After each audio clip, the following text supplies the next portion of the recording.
Haleluya, jumpa kembali dalam ibadah hari Minggu. Tema kita hari ini adalah Ku tahu yang Tuhan mau. Bacaan ayat firman Tuhan ada di dalam Yohanes pasal 12 ayat 1 sampai ayat yang ke-8.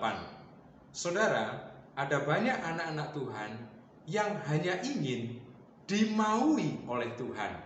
Mereka selalu berkata, Tuhan, hendaklah Engkau tahu apa yang ku mau. Hendaklah Engkau mengerti apa yang sedang aku pikirkan, apa yang sedang aku gumulkan, dan lain sebagainya. Sedikit orang yang berkata, ku tahu yang Engkau mau. Sedikit anak-anak Tuhan yang ingin, yang rindu untuk ngerti, untuk tahu apa yang Tuhan mau. Melalui tema ini, kita diajak untuk menjadi orang-orang percaya yang tahu apa yang Tuhan mau. Hari ini saya akan bagikan 3 hal yang kemudian harus kita pahami, selanjutnya akan membuat saya dan saudara mengerti, tahu apa yang Tuhan mau.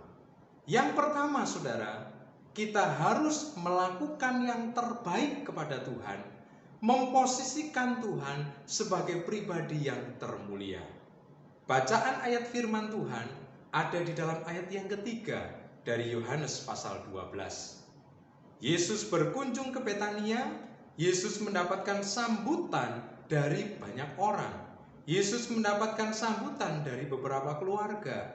Ada keluarga Lazarus, ada keluarga Simon si kusta yang disembuhkan oleh Yesus, dan juga keluarga-keluarga yang lain. Mereka menjamu Yesus, mereka mengadakan pesta. Tetapi apa yang dilakukan oleh Maria lebih daripada yang orang lain lakukan. Maria mengurapi Yesus dengan minyak yang mahal yang disebut dengan minyak narwastu.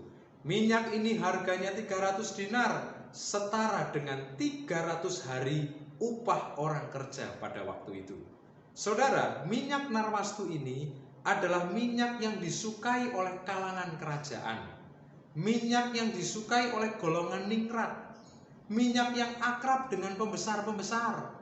Jadi ketika Maria mempersembahkan minyak untuk mengurapi Yesus, berarti Maria sedang melakukan yang terbaik untuk memposisikan Yesus dalam posisi yang termulia.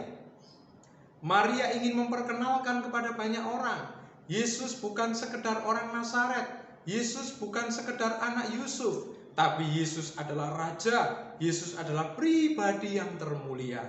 Jadi saudara, minyak narwastu inilah yang kemudian menjadi saksi bagi banyak orang bahwa Yesus adalah Raja, Yesus adalah pribadi yang termulia.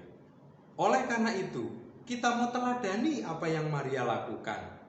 Seringlah kita memberikan pujian penyembahan kepada Tuhan Yesus. Seringlah kita menaikkan syukur, seringlah kita memberi yang terbaik.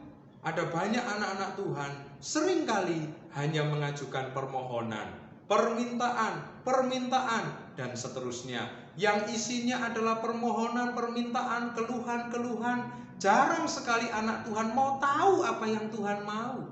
Yang Tuhan mau adalah syukur kita. Yang Tuhan mau adalah sembah pujian pengagungan kita. Yang Tuhan mau adalah pemberian yang terbaik. Saudara, kisah ini hampir sama dengan kisah sebelumnya. Yesus pernah berkunjung ke Betania. Marta ingin menyambut Yesus dengan hidangan makanan. Marta sibuk di belakang, tetapi Maria ada di bawah kaki Yesus, mendengarkan perkataan Yesus. Mengapa Maria melakukan ini? Karena Maria tahu apa yang Yesus mau. Maria tahu apa yang Yesus sukai, yaitu duduk di bawah kaki Yesus, mendengarkan perkataan-perkataannya. Oleh karena itu, mari kita mau lakukan apa yang Yesus paling sukai, yaitu naikkan pujian pengagungan penyembahan. Posisikan Yesus sebagai Raja, sebagai pribadi yang termulia. Yang kedua, saya akan baca di ayat yang keempat. Tetapi Yudas Iskariot, seorang dari murid-murid Yesus yang akan segera menyerahkan dia, berkata, mengapa minyak narwastu ini tidak dijual 300 dinar dan uangnya diberikan kepada orang-orang miskin? Saudara, ketika kita lihat Yudas, sepertinya dia mau menjadi pahlawan bagi orang-orang miskin. Dia ingin berbuat baik kepada orang-orang miskin. Perkataannya sepertinya benar, perkataannya sepertinya mulia. Tetapi ayat yang ke-6 saya bacakan. Hal itu dikatakannya bukan karena ia memperhatikan nasib orang-orang miskin, melainkan karena ia adalah seorang pencuri. Ia sering mengambil uang yang disimpan dalam kas yang dipegangnya. Jadi, perkataan Yudas dengan niat hatinya bertolak belakang.